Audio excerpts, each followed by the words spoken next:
Keyingi obzorchi bu pudra. Kompaniya tarafidan byudjetniy lyuks sifatli juda ham zo'r pudrani chiqarishgan.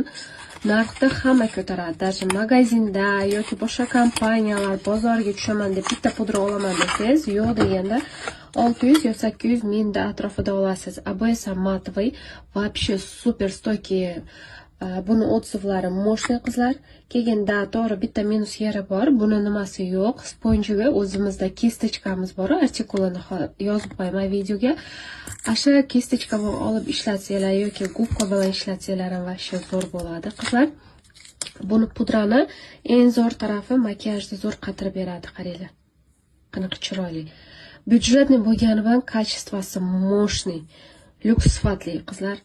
Pudra ishlatadigan, pudrani yoqtirmaydigan qizlarga обязательно tavsiya beraman. Sumchkalarda shunaqa zo'r pudrani olib yuringlar. Qaranglar, bittada nima qilgani yumshoq, no при этом матовый qilib beradi, yog'li, suxoy bo'ladi, farqi yo'q. Qizlar yumshoq ekan, juda ham приятный.